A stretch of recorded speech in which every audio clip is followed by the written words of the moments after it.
दोस्तों, जब भी हम अपने इतिहास की ओर देखते हैं तो यहाँ कुछ ऐसी चीजें देखने को मिलती है जिनकी कल्पना हम आज के तकनीकी युग में करते हैं। यहाँ कारीगरी और तकनीकी के ऐसे सबूत मिलते हैं जिन्हें देखकर हम चौंक जाते हैं कि हमारे पूर्वजों के पास जब कोई संसाधन नहीं था, उसके बाद भी इतनी आधुनिक तकनीकी कैसे हासिल कर ली जो हम आज खोज पा रहे हैं या जिनका आविष्कार किया जा रहा है। वो तकनीकी सालों पहले ही हमारे पूर्वज बिना किसी संसाधन के इस्तेमाल कर चुके हैं।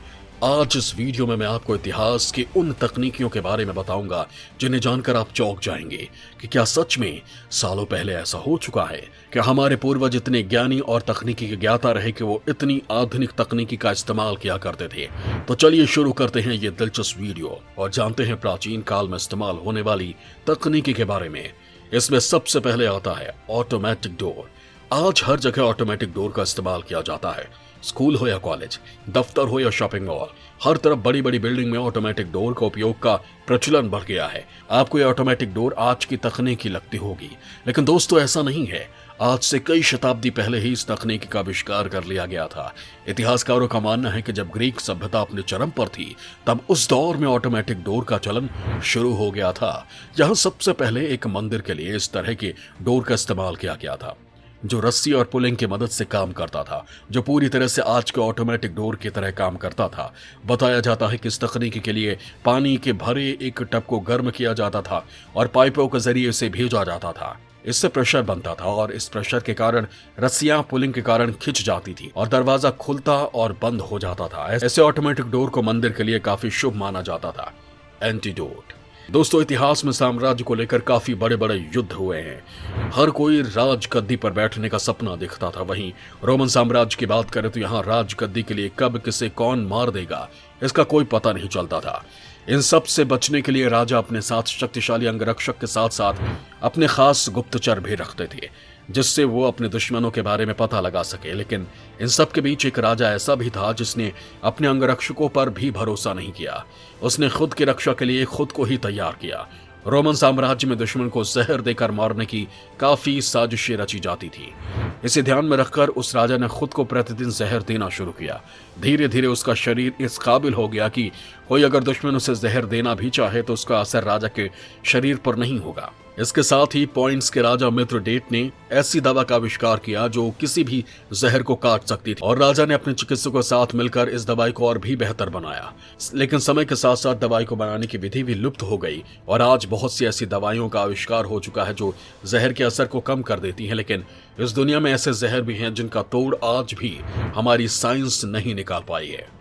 ग्रीक फायर एक प्राचीन समय का बहुत ही खतरनाक हथियार था जो आग उगलता था, जिसका आविष्कार रोमन एम्पायर ने 7वीं शताब्दी में किया था। वो इस हथियार का इस्तेमाल युद्ध में हथियार के रूप में करते थे। ग्रीन फायर से एक ऐसा तरल पदार्थ निकलता था जो आग की लपटों से भरा होता था और आग का इस्तेमाल रोमन अपने दुश्मनों को खत्म करने के लिए किया करते थे। इस हथियार से निकलने वाली इस आग की सबसे खासियत ये थी कि यह पानी पर भी चलती थी। इसका पानी से कोई असर नहीं होता था। इस आग को केवल मिट्टी से बुझाया जा सकता था। इस हथियार को बनाने के लिए रोमन लोगों ने एक खास तकनीक का इस्तेमाल किया था जो आज तक किसी को पता नहीं चल पाई, क्योंकि हथियार की ये तकनीकी कुछ खास लोगों को ही पता थी। अगर दुश्मन देश इस हथियार को लूट कर ले जाने में सफल हो जाता था तो भी वो इसे चला नहीं पाता था, क्योंकि उसे इस हथियार की तकनीकी पता नहीं होती थी। इसलिए उस समय के साथ ही ग्रीक फायर बनाने के तरीका भी विलुप्त हो गया। लेकिन बाद में बहुत से लोगों ने इस ग्रीक फायर की तरह हथियार बनाने की कोशिश की, लेकिन वो सफल नहीं हो पाए। Steam engine. दोस्तों, जेम्स वॉट से पहले अलेक्जेंड्रिया के हेरोन ने स्टीम इंजन का आविष्कार किया था। वैसे ये एक छोटा सा इंजन था। ये खोखला तांबे का गोला था जो 2 घुमावदार ट्यूबों से जुड़ा होता था। फिर इसे खोखले स्पेरिकल गोले में लगा देते थे। इस गोले को पानी से भर देने के बाद इसे आग जलाकर गर्म कर दिया करती थी, जिससे भाप निकलने लगती और ये भाप गर्म होकर इन पाइपों के जरिए तांबे के गोले में चली जाती थी।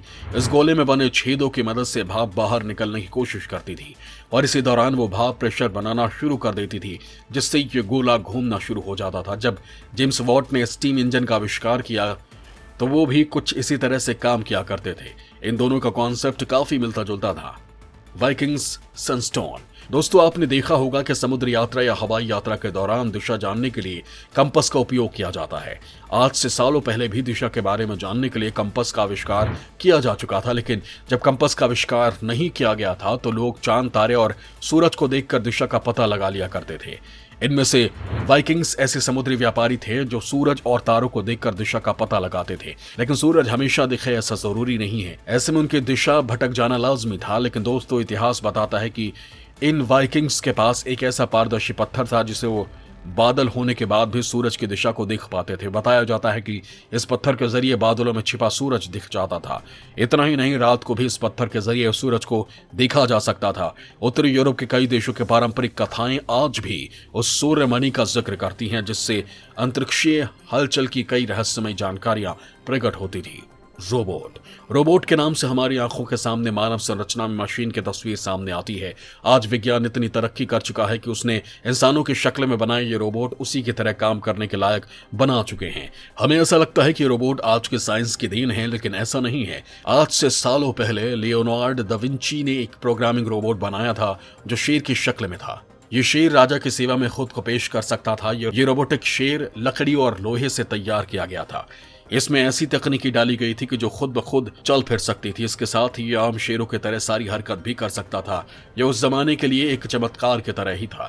इतिहासकारों का कहना है कि लियोनार्डो दा विंची के बनाए रोबोट के पहले से ही 13 शताब्दी में रोबोट का निर्माण किया जा चुका था।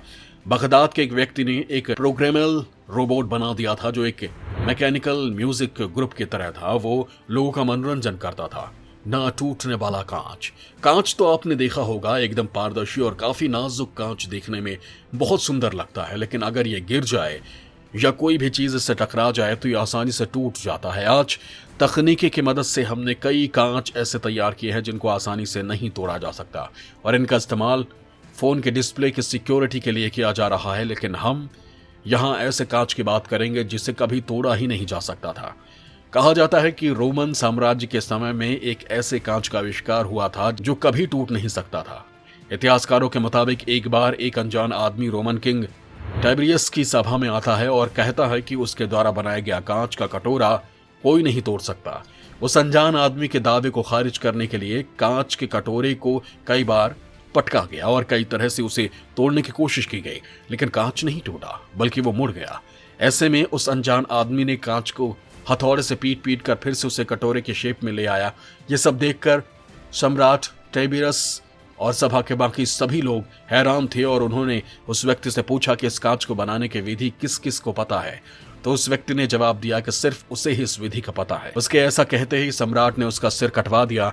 दरअसल सम्राट को डर था कि ये चीज सोने और चांदी की कीमत को गिरा देगी। उस आदमी के मरने के साथ ही उसका स्कोर बनाने की विधि भी विलुप्त हो गई थी।